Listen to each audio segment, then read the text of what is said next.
Hi, I'm Stuart from Dark Rift Films and welcome to Horror Bytes, a show where I take a look at some of the best horror games I think you should play. In this episode, I'm going to be taking an in-depth look at one of my favourite horror games from 2008, Dead Space. I'll be reviewing the game's story and gameplay, explore the franchise's expansion into comics and films, and even get a few unsuspecting people to try it out for themselves. I'll be going into minor spoilers for the franchise, but I won't be ruining the ending or any of the game's big twists. Isaac, it's me. Dead Space is a third-person survival horror game published by EA Games on PC, PS3 and Xbox 360 in October 2008. Alright everyone, we're here. In the 26th century, mankind has spread across the stars, and in our desperate search for resources, have created the planetcrackers, spaceships that can literally crack open planets to harvest the natural resources from within. You play as engineer Isaac Clarke, a member of a repair team responding to a distress call sent by the USG Ishimura. USG Ishimura, this is the emergency maintenance team of the USG Kellyan responding to your distress call. Isaac, however, has other motivations for joining the mission, as we learn that his girlfriend Nicole was a member of the ship's crew and sent him a cryptic video message shortly before communications from the ship went dark. After a bumpy arrival, you find no sign of the crew, the ship seemingly abandoned halfway through its planet-cracking operations. This soon changes, however, when monstrous creatures, the necromorphs, begin to attack the repair crew and Isaac barely escapes with his life. Cut off from two other survivors, computer specialist Kendra Daniels and security officer Zach Hammond, Isaac is guided through radio and video communication in the group's efforts to repair the ship.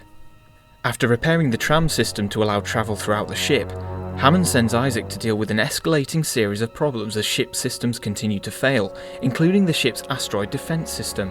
With his trusty plasma cutter, Isaac fights his way through the ship and learns about the Marker, an ancient alien artifact unearthed during the ship's planet crack operations, and the cause of the necromorph outbreak. Isaac must find a way to stop the Marker and save the ship, all while in search of his girlfriend Nicole. Isaac, make us whole again. The story of Dead Space takes place across 12 chapters and takes you on a journey through the bowels of a crippled ship, from spooky corridors with enemies hiding behind every vent, to expansive rooms filled with industrial machinery. As you traverse the ship, you learn more about what happened to the crew and what caused the outbreak of necromorphs, the primary enemy in the game. Taking design inspiration from the creature in John Carpenter's superb film The Thing, necromorphs are the reanimated corpses of the dead crew, twisted by an alien artifact known as the Marker. These creatures are both horrifying and disgusting, coming in all shapes and sizes and attacking you every chance they can get. Whilst the bulk of the game's exposition is told through holographic communication between Isaac and the other survivors, more interesting are the audio and video logs players can find around the ship. Hello? Can anybody hear me? These recordings were made by the dead crew members and provide some interesting backstory to characters you only hear about and further explain the mythology of the Dead Space universe. What in God's name is going on down there? This will sound familiar to players of the superb video game BioShock, whose audio logs were a great storytelling tool and a collectible you actually wanted to find. Whilst the story of the necromorph outbreak is interesting, the pacing of the story suffers in Isaac's constant pursuit of objectives given to him by the other characters in the game. Isaac, meet me at the bridge. You can do more good here than I can. Most of the time you're searching for a vital component to fix one part of the ship's systems, be it life support or the engines, but once you accomplish one goal, you're immediately sent elsewhere to fix something else, and this lacks a sense of accomplishment and progression, leaving you feeling a bit like an errand boy for most of the game. Will this never end? But despite the monotony of the errands that make up the bulk of the story, the game makes up for it with standout set pieces which feel right out of a blockbuster sci-fi movie, kicking in just when the gameplay starts to feel repetitive. Isaac, walk out of there! In one such sequence you encounter Dr. Mercer, a religious fanatic who believes the necromorphs are part of God's will and the natural successor to humanity. Mercer serves as one of the primary antagonists in the game and has used human experimentation to create an indestructible breed of necromorph, which chases Isaac through an entire section of the game. Whilst you can cut off its limbs to slow it down, it will eventually regenerate and continue its pursuit of the player. Get out of there! Run! This adds urgency to the story and encourages you to keep moving to survive as you try to find a way to put it down for good. Another sequence sees you boarding a crashed military vessel in the hope of retrieving its reactor core, only to find the soldiers on board have transformed into a faster and deadlier breed of necromorph, requiring new tactics to take down. As a protagonist, Isaac Clarke lacks a voice very much like another of my favourite video game characters, Gordon Freeman from the Half-Life series. Hey, Mr. Freeman. This is effective in providing an empty shell for the player to inhabit and is strengthened by the lack of cutscenes in the game. Open the silo doors! They're coming for us! It's our only way out! Oh my god, we're doomed! Everything that occurs in Dead Space happens within the gameplay itself, and since you never leave Isaac's point of view, you feel more immersed in the game world. However, Isaac's quest to find his girlfriend and the events that follow demand that we empathise with him as a character. The problem with this is that we as the player are told that Isaac cares about Nicole by other characters. We never spend any time with Nicole prior to these events, and as the ones controlling a character that is essentially an automaton, we cannot sympathise with this situation. Guess you really miss her. In Half-Life 2 we meet characters like Alex Vance, and we, as Freeman, form a relationship with them, and care when their lives are at stake. I guess you proved you can handle yourself out there. As Isaac we never get that chance, and I feel like it's the biggest downfall of the game's story. Isaac, where are you?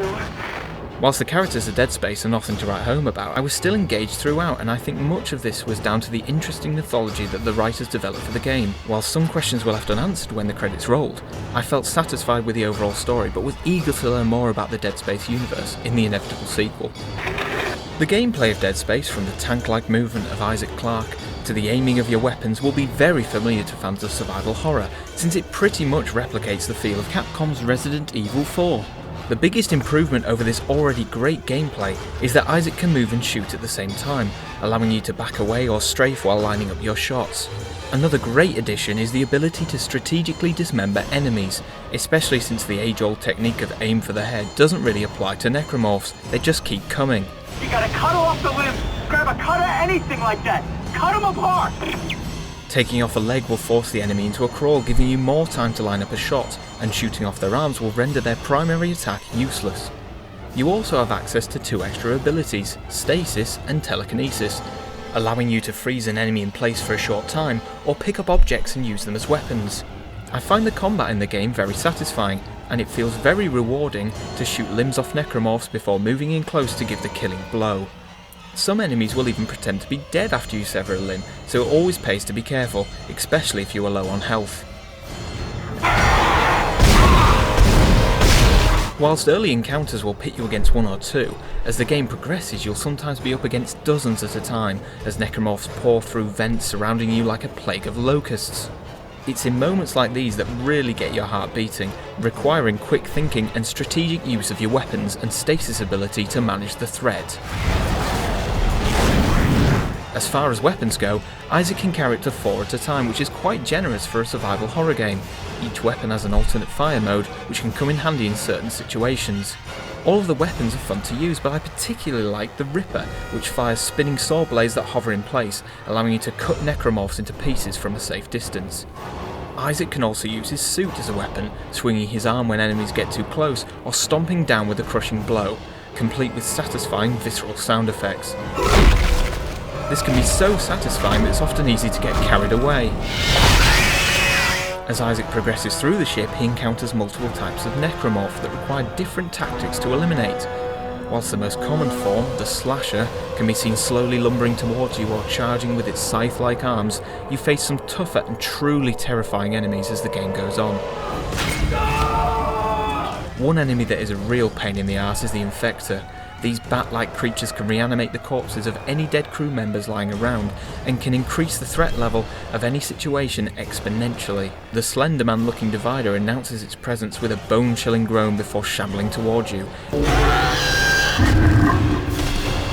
If that wasn't bad enough, shooting it causes it to split into several smaller creatures, reminiscent of the defibrillator scene in John Carpenter's The Thing.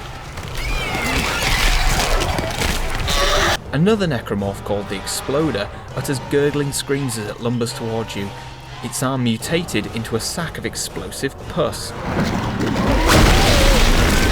Despite being confined to the corridors of the ship for the most part, Isaac will travel through some expansive and visually stunning areas as the story progresses. Each area has its own unique look, from the lush green hydroponics deck to the vast communications array and even the exterior of the ship. But despite these interesting environments, you will still find yourself travelling through the same grey and brown corridors to get where you need to be.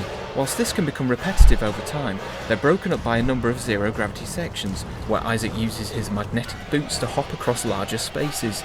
These provide some frantic fights as you struggle to reorient yourself to fight enemies above and below, as well as solve large-scale puzzles, which utilise your stasis and kinesis abilities. A constantly depleting oxygen tank is also a great touch in these sections, but on easier difficulties you'll never really run out. In later sections of the game, you get to explore the more infested areas of the ship, where organic growths have spread over walls and machinery, and this visual degradation of the mining vessel keeps the environments interesting. In regards to the difficulty settings available, playing the game on easy or normal doesn't really give you the full survival horror experience. I would definitely recommend playing the game on hard mode. Resources are more scarce and you will die only after a few hits, making your pulse race with every encounter. Impossible mode is unlocked at the end of your first playthrough, and enemies will tear through you like paper if you aren't careful, but this encourages you to play smart and gives the best survival horror experience. Thankfully, completing each difficulty incorporates a New Game Plus mechanic, where you can start a new game with all your weapons, items and upgrades you previously earned, but unfortunately this only applies to the same difficulty. Even when you do die, it's hard to get frustrated. The developers have clearly had a lot of fun designing the death animations, and Isaac will be torn apart in different ways. As for the in-game economy, you collect credits throughout the game that can be spent at stores found at the start of most chapters. These can be used to buy and sell supplies and even upgrade your suit. You will come across power nodes throughout levels that can be used at workbenches. Through this you can focus on upgrading damage, clip size and reload speed of your weapons, and increase armour, oxygen and stasis of your suit. These nodes can be used to open certain doors in the hope that a new weapon or resource will be found within. I originally bought Dead Space on the Xbox 360 when it was released, and I absolutely loved it. I recorded this footage from the Steam version of the game on PC, and I think the graphics still hold up today. Much of this is down to the art design of the game. The ship's corridors and rooms are well designed, and smoke and lighting effects make for some very atmospheric environments.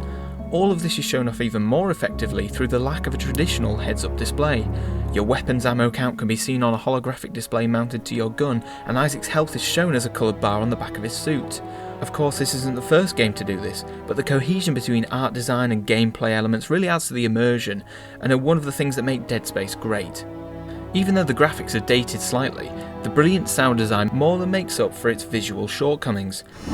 I don't know, something's in the room with us. Playing the game with the lights off in 5.1 surround sound or headphones really immerses you in the world, and the game utilises a brilliant dynamic soundtrack. As you walk through the corridors of the ship, the music reacts to nearby enemies, with creepy strings slowly building as you walk closer to a hidden monster and fading away as you back off. This can give you a heads up on a necromorph that might be lurking around the corner or hiding in a vent, and saved my life on occasion when I was low on ammo and health. I don't recall many other games that have put this much effort into sound design, and it really adds to the horror atmosphere of the game.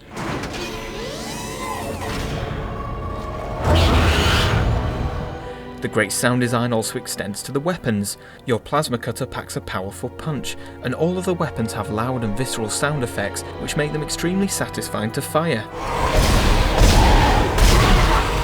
The necromorphs sound suitably horrifying, and the ear-piercing screech they make when killed is enough to send a chill down your spine. The music for the game was composed by Jason Graves and is very orchestral, giving the game a cinematic feel. Just this. It does, however, become a bit repetitive when an entire orchestra springs to life whenever an enemy attacks you, but this certainly made each encounter feel like a frantic fight for survival.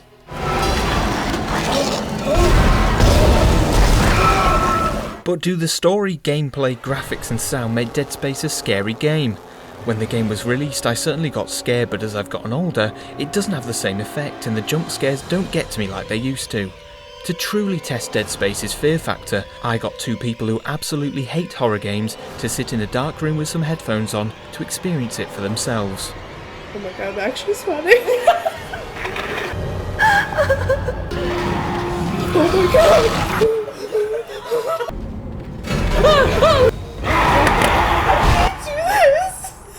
Oh my god, what's that noise?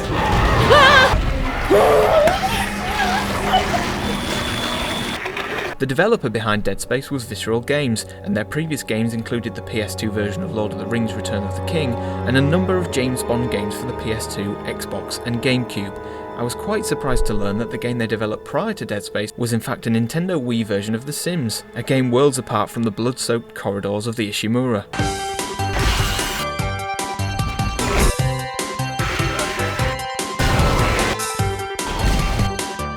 Dead Space was a successful game for EA and well received upon its release, earning itself a franchise which included 2 sequels. Whilst Dead Space 2 and 3 were criticised for leaning too much towards action over survival horror, I still found them enjoyable games and I'll likely be reviewing them in the future. There are also 3 spin-off games in the Dead Space series. Extraction was originally released for the Nintendo Wii in 2009 and is an on-rails shooter set before the first game. It was later released along with the PS3 version of Dead Space 2 and could be played with the PlayStation Move controller.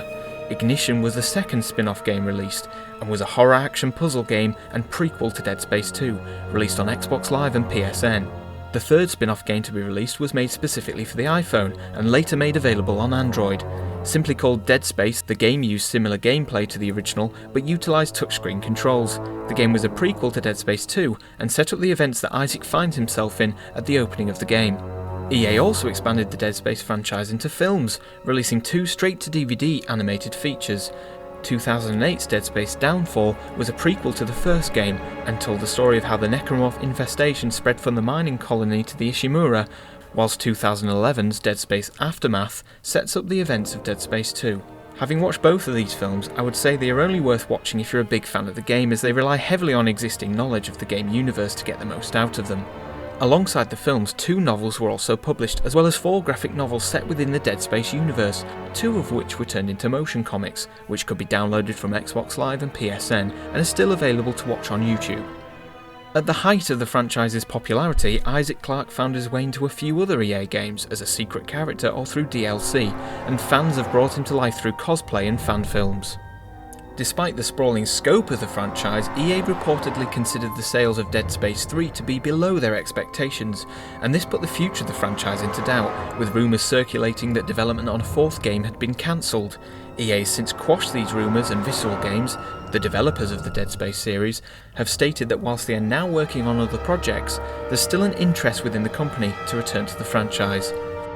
Regardless of whether or not another Dead Space game is coming, I still view the first game as one of my favourite horror titles, and when I revisit the series it still holds up, providing the same creepy atmosphere, jump scares and gruesome combat I loved when I first played it. If you're a fan of horror games or even films like Alien or Event Horizon, I really think you'll enjoy this game, and you'd be doing yourself a favour by picking it up.